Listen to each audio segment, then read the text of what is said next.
Bonjour à tous, on se retrouve ce jeudi sur l'hippodrome de Vincennes pour une nouvelle mission Quintet Flash et un Quintet Plus qui va se disputer dans le prix de Ciel-Guillaume. C'est une course pour chevaux âgés de 7 à 10 ans.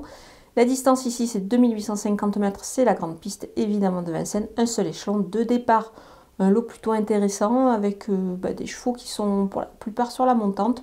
Voilà, on est en plein meeting d'hiver, on va trouver une course assez intéressante, mais on va voir tout ça avec mon analyse.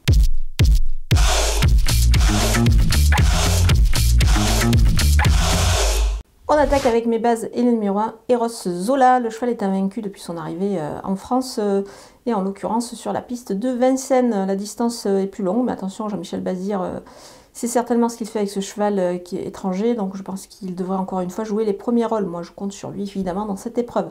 Le numéro 7, Fonzi d'Eripré, le cheval est extra, il devrait répéter dans ce lot-là. Moi j'aime beaucoup, je pense qu'il ne devrait pas taper loin. Le numéro 8, Graal du Trésor. Régulier est plutôt pas mal sur ce parcours, il est en mesure de bien faire dans un lot qui semble dans ses cordes. Encore pieds nus avec son entraîneur Mathieu Mottier au sulky, moi je pense que c'est pas mal.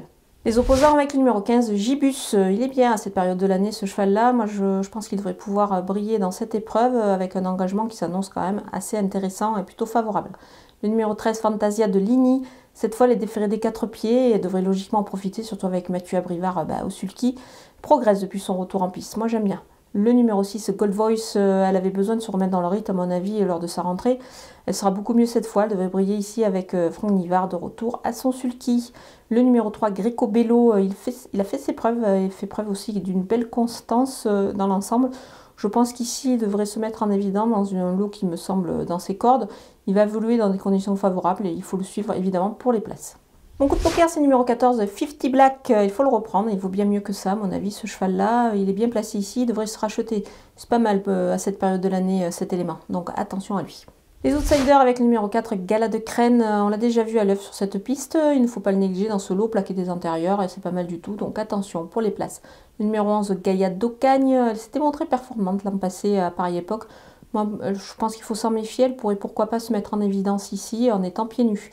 Le numéro 10, Fétichatou, il assure de bonnes sorties dans cette configuration de ferrure.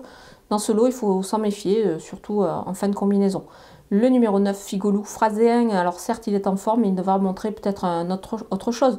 Mais je vous conseille quand même de le garder plutôt pour une place dans une combinaison élargie. On termine avec les délaissés, le numéro 5, Enatov, pas revu en France depuis près d'1 an. Il devra sortir le grand jeu ici, à mon avis, pour tenter de surprendre. Donc voilà, pas trop d'emballement. Le numéro 12, Faithful, il a quand même beaucoup plus de références en province, donc c'est pour cette raison que j'y crois moins à Vincennes. Le numéro 2, Égine Précieuse, à mon avis, elle aura besoin de cette course, on va patienter un petit peu avec elle. Le numéro 16, Flash Veli, l'engagement est super, mais pas évident pour cette rentrée, il sera peut-être mieux également sur plus court, donc on va patienter. Voilà, on a passé en revue tous les partants de ce Quintet Plus de Vincennes, je vous laisse avec ma sélection et mes conseils de jeu.